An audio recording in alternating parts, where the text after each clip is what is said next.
오늘은 포텐자 레이저 관해서 얘기를 좀 해보려고 하거든요. 포텐자를 처음에 이제 우리가 드리려고 했던 이유가 있었을 거 아니에요. 환자분들께서 수술하시고 나서 어떤 분들은 뭐 피부 트러블이 좋아지시는 분들도 있고 나빠지시는 분들도 계시는데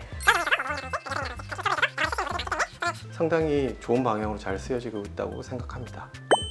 아무 이상한 데나 받아도 사실 우리가 일하는 거니까 큰 상관없다 이런 얘기들이. 저도 예전에는 그렇게 생각했었거든요. 주사제도 그렇죠, 그죠? 우리 스킨 부스터도 그렇고 누가 해도 이제 똑같을 거라고 저도 뭐 당연히 그렇게 생각을 했었는데 하다 보니까 조금씩 다른 것 같아요. 왜냐하면 포텐자를 우선 예를 들어서 한번 생각을 해봅시다. 환자분의 상태를 눈으로 확인하고 어떤 모드를 선택을 하게 되겠죠. 근데 여기서 몇 번을 어떤 세기로 하느냐에 따라 가지고 결과가 상당히 다르기 때문에 저는 술자에 따라서 꽤 많은 차이가 난다라고 저는 생각합니다. 간단히 얘기하면 RF 장비라고 해서 고주파를 이용해서 어떤 결과를 얻는 장비라고 생각을 하시면 되는데, 그런 과정을 통해서 피부톤, 그리고 색깔, 그리고 모공 등의 개선을 한 번에 노리고 있는 그런 장비라고 말씀드릴 수 있고, 비침습 같은 경우에는 조금 다르긴 하지만 바닥 쪽에 전극처럼 생긴 조그만한 이제 원형의 도트들이 있는데 그 도트들 사이를 왔다 갔다 하면서 피부 표면과 그리고 그 아래쪽에 고주파 신호를 줘서 피부의 타이트닝과 뭐 어느 정도의 피부 결의 개선을 좀 도모해 본다라는 컨셉을 가진 장비라고 아시고 계시면 될 것 같습니다. 아프고 안 아프고도 누가 하느냐에 따라서 좀 다르게 할 수도 있나요?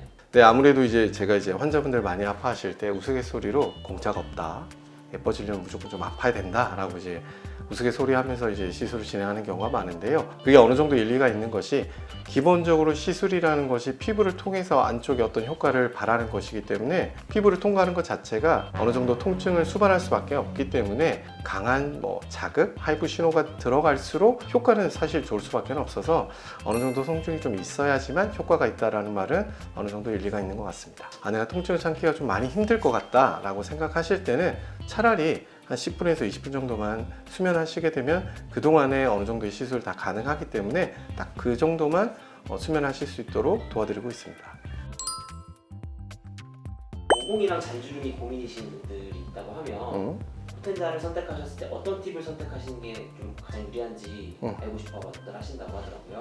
우리 실장님들한테 미안하지만 우선은 그건 좀 질문이 잘못된 거고, 모공과 잔주름은 비슷해요. 팁을 굳이 그렇게 다르게 쓸 것까지는 없거든요. 우리 마이크로 니들링의 숫자의 차이, 깊이의 차이, 뭐 그런 것이기 때문에 아예 정말 연관이 없을 것 같은 이런 두 가지를 한 번에 좋게 하려면 뭘 어떻게 써야 되나요? 이제 그렇게 물어보시는 게 오히려 더 나을 것 같고요. 일반적인 경우에 있어서 환자분들이 나의 잔주름, 나의 모공, 나의 여드름 한 번에 다 좋아지고 싶으시죠. 그래서 모두들이 조금씩은 달라 보이긴 하지만 기본 컨셉은 제가 봤을 때는 크게 다르지 않기 때문에 만약 여러 가지가 고민되신다라고 하실 때는 저는 이제 CP 팁을 주로 추천을 드리는데요. CP라고 하는 것은 간단하게 생각하면 우리가 일반적으로 손으로 주사를 맞던 보톡스라든지 엑소좀이라든지 리쥬란이라든지 여러 가지 스킨 부스터들을 마이크로 니들링을 통해서 피부 가장 깊숙이 줄 수 있는 그런 방식으로 이제 진행을 할 수 있기 때문에 여러 가지가 고민이 되신다, 그 여러 가지 중에서 어느 것도 좀 놓치고 싶진 않다 라고 생각하실 때는 다른